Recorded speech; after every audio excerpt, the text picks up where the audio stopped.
Good evening. We're here at the first Cocktails for a Cause in Toronto, a joint partnership between the Free Them organization and the Somali Man Project Futures Global.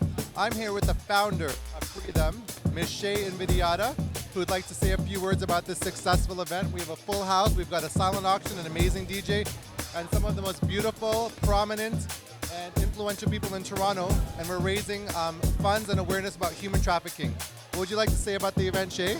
We're so excited tonight that this is the first Cocktails for a Cause here in Toronto, and it's so encouraging to see how many people are coming out tonight and really tackling the issue of slavery in our own country and partnering to rescue girls that are over in Cambodia that are going through the same thing. And it's an issue that is not brought to the surface enough, and so we're just really excited that we are really breaking history right here in Toronto and bringing this to the forefront. And so we're just, so excited that everybody's out here tonight.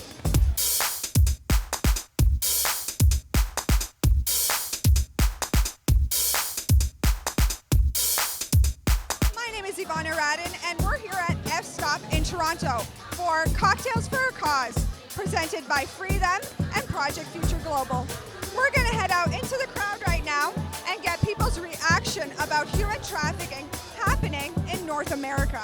I think for us, it really came to light, truthfully, probably only over the past maybe month and a half, 2 months, if I'm being honest. I know there have been a couple of stories in the news that have been really shocking based on the fact that the predators, I guess for lack of a better word, were not what you would expect. You know, it was people of like age, same gender, things of that nature. And the more shocking thing too is how much is actually happening, like you said, here at home.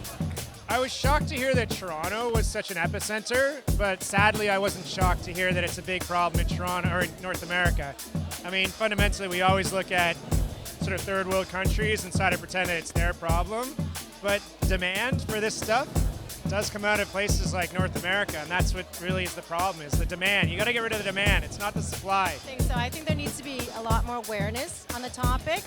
I don't think the general public, including my own circle of friends, have enough knowledge about it. It's definitely not talked about enough unless there's an incident that happens. I didn't realize that it was so prevalent, and when I heard about it, I was rather shocked and taken aback that it was so close to home. You know, we live in a bubble in Canada. We live in a very beautiful country, but unfortunately the things that we don't like, we tend to ignore, and we have that opportunity, unfortunately, in a developed world to ignore the ugliness. Never would expect it happening in Canada. I'm still trying to understand what it all means. It's overwhelming what I have learned so far through Freedom. I think the older generation is blissfully ignorant, but I think the fact that you've got such a great turnout at an event like this shows that there is a real concern for it, and people are really the younger generation's really kind of saying it's time to put a stop to this, and it starts here. It doesn't start in Burma, it doesn't start in Thailand, it doesn't start in India, it starts here. Because at the end of the day, the solutions come to you eventually if you sit down in a room with the right people. But it's taking that first step, and it's getting it on the agenda. It's getting individuals empowered to look at it, to give it some publicity, getting the media involved, getting celebrities involved. The solutions are there. I think it's just getting it on the agenda, and for too long in Canada, it's been pushed off the agenda, or no one's really pushed it onto the agenda.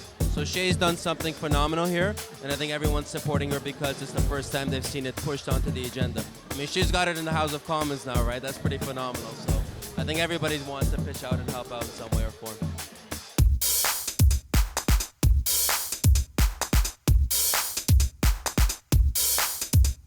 In addition to this wonderful Cocktails for a Cause, Free Them also does multiple events throughout the year. Our biggest event is the Freedom Walk that takes place every September. We're approaching the 3rd annual walk, and I'm going to ask Shay, what are her hopes, expectations, and the goal of the walk on September 15th. We hope to see you there. So as Randy said, it is in September, and it's our 3rd annual walk. And I am so proud to say that this year our presenting sponsors are the Fairmont Royal York right here in Toronto. And the Fairmont has really been one of the leading companies, not just in Toronto, but as a global corporate, to really take a stand and say that we will not tolerate in Canada our women and children to be bought or sold. And so it's a great, great morning. We have a lot of honorary attendees that come out from different MPs and all different levels of parliament that come. We have survivors of trafficking that we've rescued right here just in Toronto.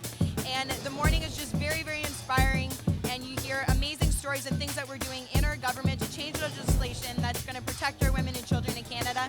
And then we head to the streets of Toronto for a 5K walk to tell Toronto and all who can see us in here that we will not tolerate slavery in our free country of Canada.